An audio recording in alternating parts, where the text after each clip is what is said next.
Teman-teman sekalian, Bapak, Ibu, dan Saudara, selamat bertemu kembali dengan saya, Pak D. Pujianto, dalam acara Semangat Saja. Saya hadir di ruang dengar saudara kembali. Apa kabar saudara? Harapan saya saudara dalam keadaan yang baik, sehat, dan saudara diberkati Tuhan.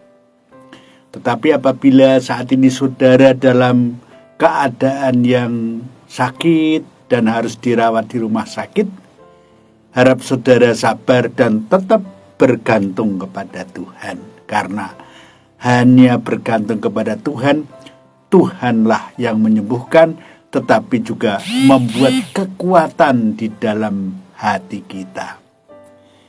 Apabila saudara saat ini dalam keadaan cobaan yang menimpa saudara banyak, ya saya berharap saudara juga sabar, karena kadang-kadang pencobaan itu adalah alat pembentukan saudara menjadi orang yang kelak akan dipakai Tuhan secara luar biasa. Nah saudara, saya akan bersama-sama teman-teman, bersama Bapak Ibu beberapa menit mendatang ini, dan kiranya apa yang saya share bisa menjadi berkat dan bisa dibagikan juga kepada sesama yang membutuhkan, dan kiranya melalui berkat yang saya terima dari pembacaan firman Tuhan ini memberkati juga sesama atau orang lain. Nah saudara, saat ini saudara dalam pertemuan ini saya akan mengajak saudara kembali melihat dalam kitab Kejadian pasal 45 ayat 16 sampai 20, dilanjutkan 25 sampai 28, dilanjutkan pasal 46 ayat 1 sampai 4, dan 26 ayat 26 sampai 30. Nah saudara, saya akan membacakannya. Kejadian 45 ayat 16 sampai 20. Ketika dalam istana Firaun terdengar kabar bahwa saudara-saudara Yusuf datang, hal itu diterima dengan baik oleh Firaun dan pegawai-pegawainya. Lalu berkatalah Firaun kepada Yusuf, katakanlah kepada saudara-saudaramu, buatlah begini, muatilah binatang-binatangmu dan pergilah ke tanah Kanaan. Lalu berkatalah Firaun kepada Yusuf, saya ulangi ayat 17, lalu berkatalah Firaun kepada Yusuf, katakanlah kepada saudara-saudaramu, buatlah begini, muatilah binatang-binatangmu dan pergilah ke tanah Kanaan. Ayat 18, jemputlah ayahmu dan seisi rumahmu, dan datanglah mendapatkan aku, maka aku akan memberikan kepadamu apa yang paling baik di tanah Mesir, sehingga kamu akan mengecap kesuburan tanah itu. Bu Ribka Sumarmi, selamat datang. Selanjutnya engkau mendapat perintah mengatakan kepada mereka, buatlah begini, bawalah kereta dari tanah Mesir untuk anak-anakmu dan istri-istrimu, jemputlah ayahmu dari sana dan datanglah kemari. Mas Budi Parastio, selamat datang. Ayat 20, janganlah kamu merasa sayang meninggalkan barang-barangmu, sebab apa yang paling baik di seluruh tanah Mesir ini adalah milikmu.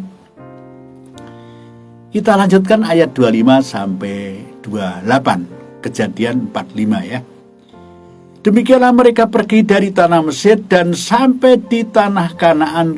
Kepada Yakub ayahnya mereka menceritakan kepadanya, Yusuf masih hidup, bahkan dialah yang menjadi kuasa atas seluruh tanah Mesir. Tetapi hati Yakub tetap dingin sebab ia tidak dapat mempercayai mereka. Pak Pendeta Sutaji, selamat datang. Tetapi ketika mereka menyampaikan kepadanya segala perkataan yang diucapkan Yusuf, dan ketika dilihatnya kereta yang dikirim oleh Yusuf untuk menjemputnya, maka bangkitlah kembali semangat Yakub, ayah mereka itu. Reso Agus adikku, selamat datang. Kata Yakub, cukuplah itu, anakku Yusuf masih hidup, aku mau pergi melihatnya sebelum aku mati. Sekarang dilanjutkan pasal 46 Kejadian ayat 1-4. Jadi berangkatlah Israel dengan segala miliknya dan ia tiba di Betseba, lalu dipersembahkannya korban sembelihan kepada Allah, Ishak ayahnya. Berbedaalah Allah kepada Israel dalam penglihatan waktu itu, waktu malam. Yakub, Yakub, sautnya, ya Tuhan. Lalu firman-Nya, akulah Allah, Allah ayahmu. Janganlah takut pergi ke Mesir, sebab aku akan membuat engkau menjadi bangsa yang besar di sana. Lantas ayat 4. Aku sendiri akan menyertai engkau pergi ke Mesir, dan tentulah aku juga akan membawa engkau kembali, dan tangan Yusuflah yang akan mengatupkan kelopak matamu nanti. Kejadian 46 ayat 26-30. Semua orang yang tiba di Mesir bersama-sama dengan Yakub, yakni anak-anak kandungnya dengan tidak terhitung istri anak-anaknya, seluruh berjumlah 66 jiwa. Anak-anak Yusuf yang lahir baginya di Mesir ada 2 orang. Jadi keluarga Yakub yang tiba di Mesir seluruhnya berjumlah 70 jiwa. Yakub menyuruh Yehuda berjalan lebih dahulu mendapatkan Yusuf supaya Yusuf datang ke Goshen menemui ayahnya. Sementara itu sampailah mereka ke tanah Goshen. Lalu Yusuf memasang keretanya dan pergi ke Goshen mendapatkan Israel, ayahnya. Ketika ia bertemu dengan dia, dipeluknya lah leher ayahnya dan lama menangis pada baunya. Berkatalah Israel kepada Yusuf, sekarang bolehlah aku mati setelah aku melihat mukamu dan mengetahui bahwa engkau masih hidup. Saudara, kita mau berdoa terlebih dahulu. Ya, mari kita berdoa. Bapa Surgawi, terima kasih bahwa kami ada persekutuan di udara kali ini. Seberapapun yang hadir Tuhan, engkau hadir di tengah-tengah kami. Urapi hamba-Mu sehingga apa yang hamba-Mu sampaikan memberkati, menguatkan, dan membangun iman. Bagi yang sekarang ini sedang sakit, tolong Tuhan supaya sembuhkan. Bagi yang sekarang banyak masalah kehidupan, supaya Tuhan urai masalahnya. Kami ingin Tuhan memberi kekuatan kepada kami. Dalam nama Tuhan Yesus kami berdoa. Haleluya. Amin. Teman-teman sekalian,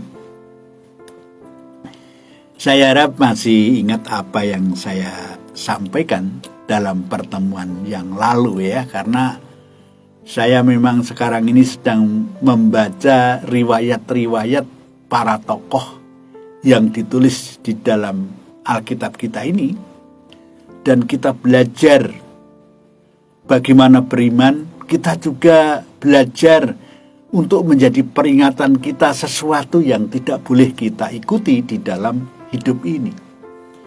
Karena mau tidak mau, saudara, bahwa apa yang diizinkan riwayat seseorang ditulis di dalam Alkitab kita ini, itu adalah perintah Tuhan kepada kita untuk menyimak, mempelajari. Yang baik kita lakukan dalam kehidupan kita, yang tidak baik kita tinggalkan. Sebagai peringatan, jangan melakukan pekerjaan yang sama supaya tidak mendapatkan hukuman dari Allah atau dari murka dari Allah. Nah saudara, sekarang ini kembali kepada Yusuf. Yusuf sekarang sudah bertemu dengan saudara-saudaranya. Mereka atau saudara-saudaranya sudah tahu bahwa yang berkuasa di Mesir, yang menjadi gubernur di Mesir itu adalah saudaranya yang bernama Yusuf, yang dulunya pernah dibenci, dulunya pernah merasakan iri hati terhadap Yusuf, sehingga tega terhadap Yusuf, dibuang ke sumur, lantas dijual. Itu yang terjadi, dan itu tidak bisa dilupakan, saudara.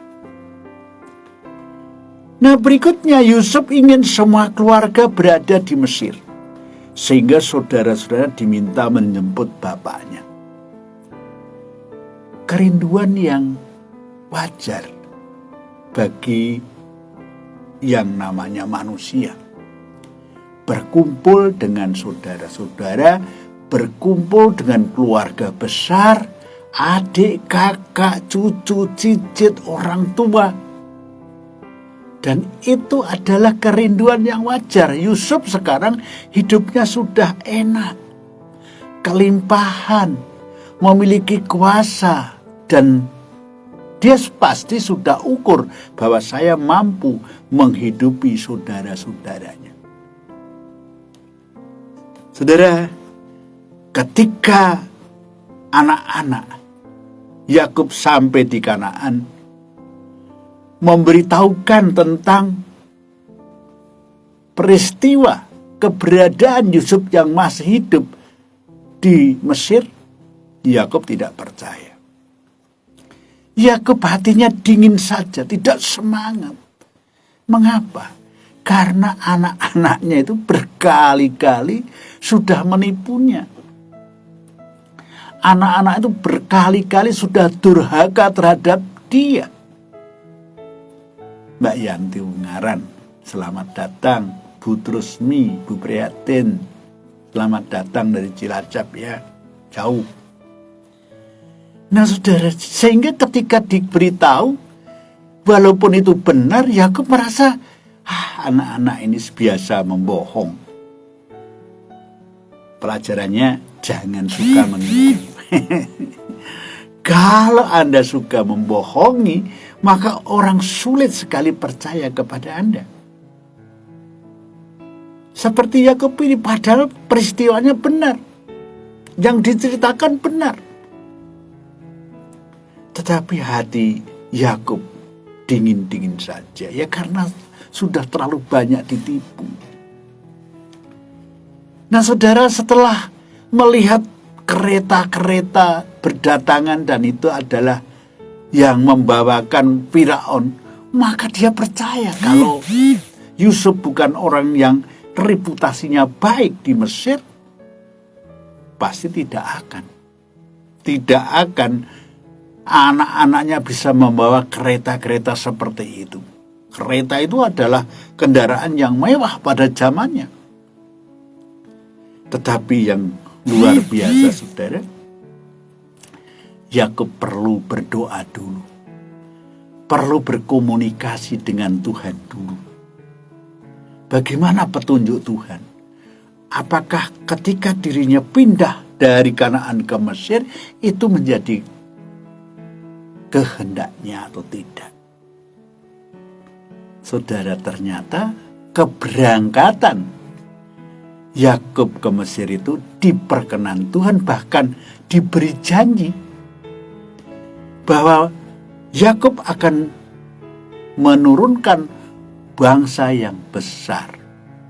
Bangsa yang besar itu seberapa? Kapan itu?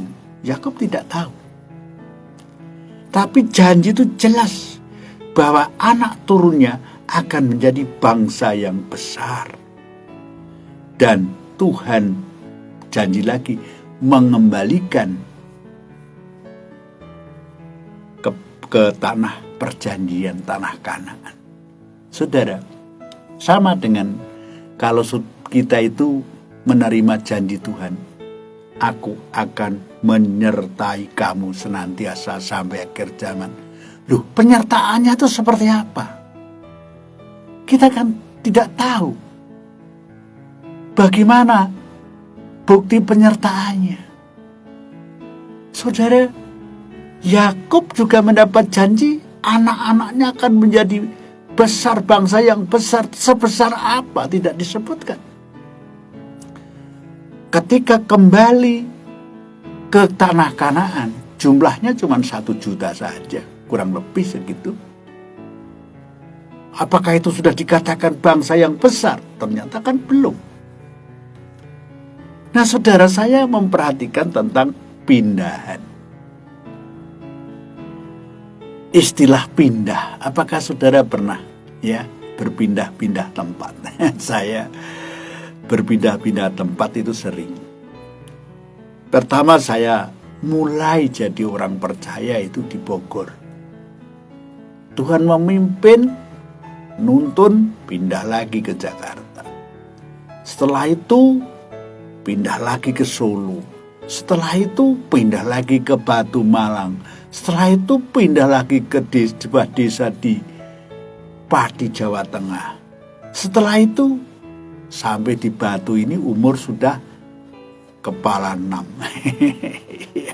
Jadi pindah-pindah. Bagaimana rasanya pindah-pindah? Kalau saudara merasakan pindah-pindah, memang tidak enak, saudara. Rasanya ketika saya menjadi gembala sudah mapan, sudah enak, nunggu sampai pelayanan, sampai pensiun, begitu, sampai emeritus. Tetapi Tuhan tidak mengendaki seperti itu. Kamu harus pindah ke Batu, merintis pelayanan lagi di bidang media. Ya, akhirnya saya dipercaya oleh suatu lembaga untuk khotbah tiap hari dalam bahasa Jawa, dalam bahasa Indonesia. Tiap hari bikin naskah, tidak ada jemaat, saya tidak tahu siapa yang mendengarkan. Ya, saudara, pelayanan pindah-pindah. Nah, saudara, Yakub memiliki pengalaman perpindahan yang unik. Bukan karena apa-apa, tetapi karena tuntunan Tuhan. Saya yakin bahwa ini sebagai sarana pembentukan anak turunnya untuk kelak menjadi bangsa yang besar. Nah, saudara, sebagai orang Kristen bagaimana? Anda dan saya mengalami pindah-pindah ini. Kalau pindah tempat, ya, hanya satu orang tidak jadi masalah. Tapi kalau satu keluarga pindah, wah, itu memang membutuhkan energi yang sangat banyak. Belum kalau anak-anak ini kerasan atau tidak. Saudara, pergumulan demi pergumulan. Tempat yang lama yang sudah begitu dikenal, tiba-tiba pindah di tempat baru. Teman yang baru. Anak-anak ini, kalau orang tua gampang menyesuaikan, anak-anak ini yang sulit. Seperti teman saya dari Blora pindah ke Bandung. Anak-anaknya jadi bingung, bahasanya berbeda. Nggak ngerti ini bahasanya. Teman-temannya diajak ngomong nggak tahu. Temannya ngomong nggak tahu, nggak kerasan, pengen pulang ke Jawa lagi. Saudara, kalau pelayanan, khususnya kalau pelayanan, jangan sampai pindah karena uang. Nah, ini yang akan menurunkan wibawa kita sebagai seorang pelayan. Kalau pindah berdasarkan uang. Kalau pindah harus dipertimbangkan dan perlu didoakan. Diperkenan Tuhan nggak pindahin. Pengalaman saya ketika di tempat pelayanan yang sudah mulai bisa mapan, sudah ada gereja, sudah ada pastori, saya kepengen pindah. Tapi Tuhan katakan jangan dulu. Ada saja halangannya. Sehingga ya ditunda dulu. Mau pindah lagi ada masalah yang perlu diselesaikan dan saya harus hadir. Oh, Tuhan belum mengizinkan. Tetapi ketika semuanya sudah selesai, sudah beres pamit dengan jemaat, saya memberitahu kepada jemaat 1 tahun sebelumnya supaya ada pengganti saya. Saudara, bukan karena uang, tetapi karena panggilan. Kemapanan itu membuat panggilan misi kita menjadi pudar. Memang sudah mapan di tempat pelayanan menjadi gembala, ya. Tetapi Tuhan inginkan yang lain rupanya. Nah, saudara, yang sebagai orang Kristen, jika kita memiliki reputasi kerja yang baik, jujur, tulus, ahli benar-benar, pintar benar-benar, tidak usah khawatir dimanapun kita berada. Kenapa? Karena kemanapun kita pergi pasti dicari pekerjaan.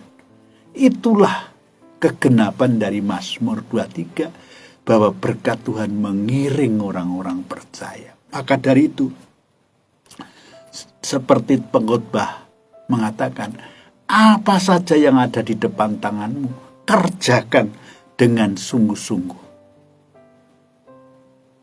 Kesungguhan, keikhlasan, rela berkorban, membuat orang terpikat kepada kita. Tetapi ingat, setiap perpindahan kita harus berdoa dulu.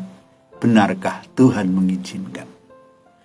Walaupun di tempat yang baru sudah dijanjikan macam-macam fasilitas, ingat fasilitas bisa hilang.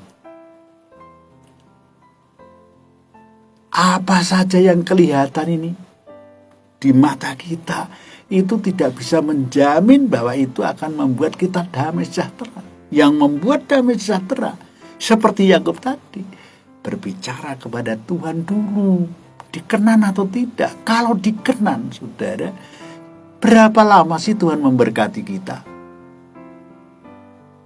Saudara, Yakub walaupun sudah percaya bahwa Yusuf masih hidup, raja mengirimkan kereta, di sana terjamin kehidupannya, tetapi masih perlu bertanya kepada Tuhan dulu. Nah, ini penting ya. Jadi ini pelajaran bagi saya dan saudara, bukan di sana ada perjanji yang bagus, pindah ya. Saudara, banyak orang yang pindah bermotivasi yang kelihatan, akhirnya di tempat yang baru menjadi kecewa. Tidak seperti janjinya, ya itulah manusia.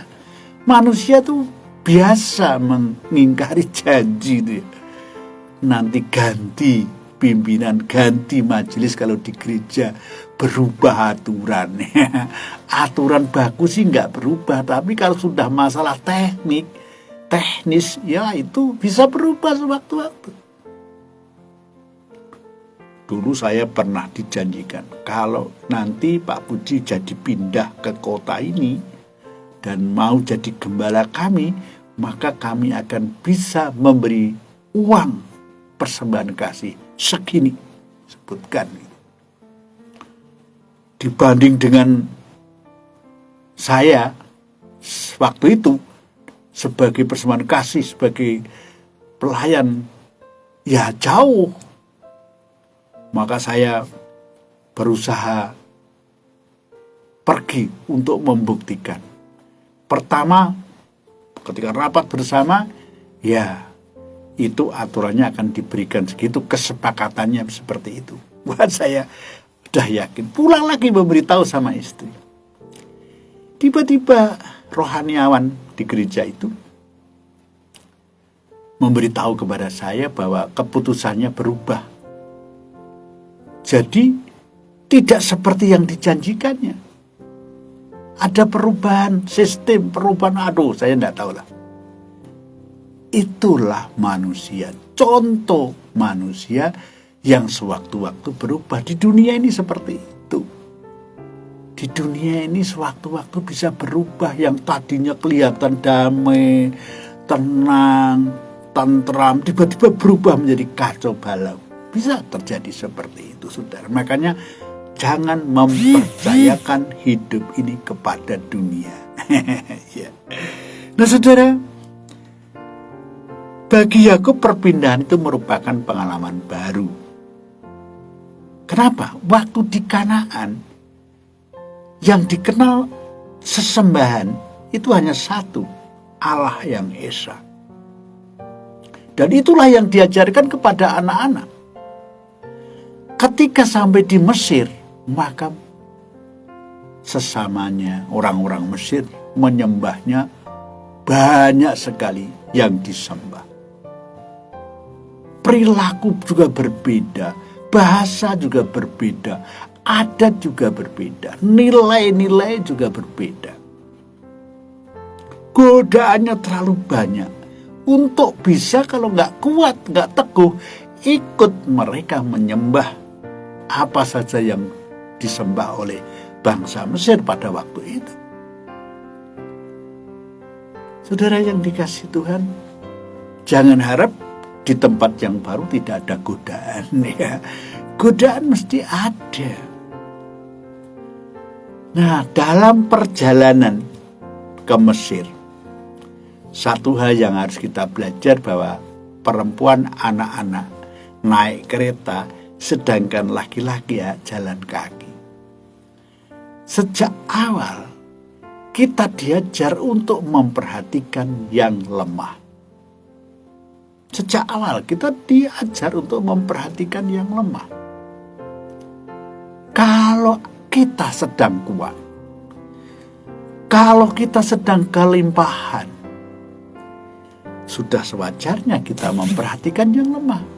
Siapapun itu. Tidak melihat agama apa. Kalau memang digerakkan Tuhan untuk membantu, ya bantu saja. Bu Sutiah Wasono, ya selamat datang. Kadang-kadang kita ini pelit ya, terhadap sesama kita, berhitung ya sampai jelimet. Ya. Saya bukan tipenya orang seperti itu. Tapi ya memang perlu. Semua harus diteliti, semua harus diperhitungkan. Tetapi ada teman hamba Tuhan katakan ya, kalau kita memberi kepada orang, tetapi kita hitung-hitungan terus, ya Tuhan menghitung kita juga, sama kan? Seperti itu, memberi Tuhan yang akan menghitung. Pengalaman dia katanya ketika ada tamu yang datang, hamba Tuhan dari jauh, dia kehabisan uang di kotanya katanya. Lantas mampir ke rumahnya. Ya memang ditunjukkan oleh orang supaya mampir ke rumahnya. Mampir. Dan akhirnya harus hamba Tuhan itu mengeluarkan tabungannya untuk memberikan bekal supaya dia bisa pulang kembali ke Sulawesi. Jauh dari Jawa Timur ke Sulawesi. Ya, teman saya itu bilang, enggak main-main, naik pesawat. Sampai di sana ternyata benar, uangnya akan dikembalikan karena sudah ditolong. Merasa terhormat, dia ditolong dan akhirnya akan dikembalikan. Minta nomor rekening, saudara. Kadang-kadang memang ada orang yang membutuhkan pertolongan benar-benar. Saudara, perhatikan sebagai orang percaya saudara-saudara kita yang lemah, yang sedang kekurangan, yang membutuhkan uluran tangan. Kalau Anda dan saya bisa, mengapa tidak?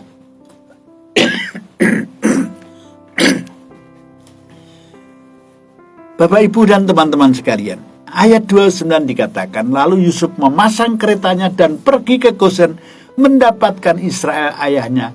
Ketika ia bertemu dengan dia, dipeluknya lah leher ayahnya dan lama menangis pada bahunya.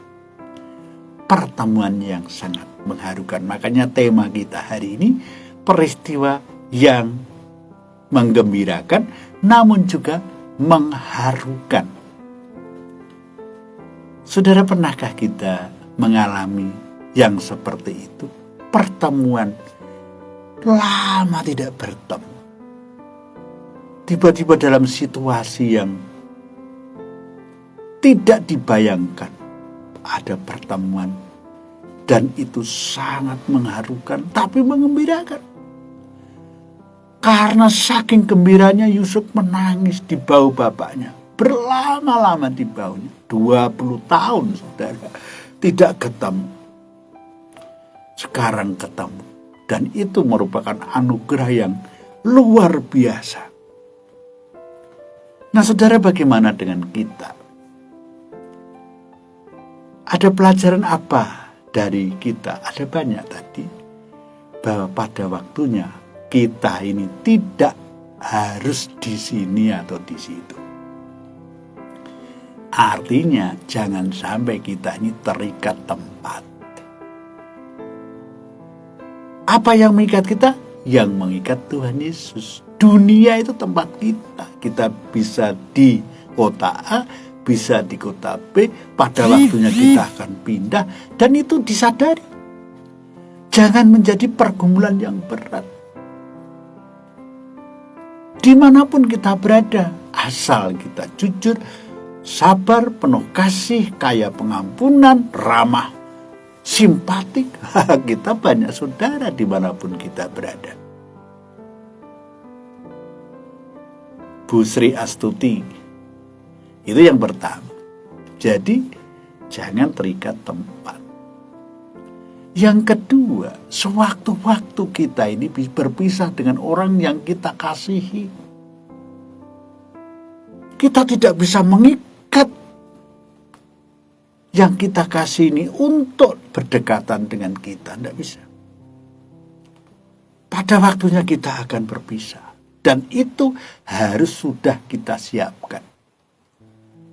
Jadi jangan sampai kita nanti terus sedih, sakit-sakitan. Enggak. Kita harus sebagai orang percaya tahu bahwa siapapun yang dekat dengan kita, pasti pada waktunya akan berpisah, akan berjauhan. Itulah yang terjadi. Yang ketiga apa, saudara? Yang ketiga, di tengah-tengah situasi kadang-kadang kita mengalami kekeringan di dalam batin kita, tiba-tiba diisi karena ada sahabat yang bertemu dengan kita. Dan itu sangat mengharukan.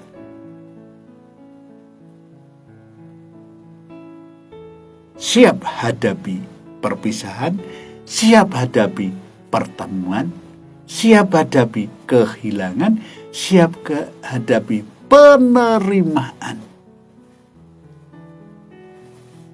Jadi ya, jadilah orang yang biasa-biasa saja, tidak perlu terlalu emosional. Yang mempengaruhi goncangan jiwa kita. Kalau sedih, jangan terlalu sedih. Ketika seorang teman kehilangan anak yang dikasihi, dia senantiasa menangis. Saya katakan, jangan terlalu sedih. Kita nanti nyusul ke sana. Saya pun akan mengalami yang sama, kehilangan orang yang saya kasih. Jangan merusak diri, harapan ke depan masih panjang. Nah saudara, salah satu penghiburan yang luar biasa bagi orang percaya adalah 1 Tesalonika 4 ayat 13-16. Saya akan membacakannya. Ini ayat terakhir dalam pertemuan kita. Selanjutnya kami tidak mau saudara-saudara bahwa kamu tidak mengetahui tentang mereka yang meninggal, katanya. Supaya kamu jangan berduka cita seperti orang lain yang tidak mempunyai pengharapan.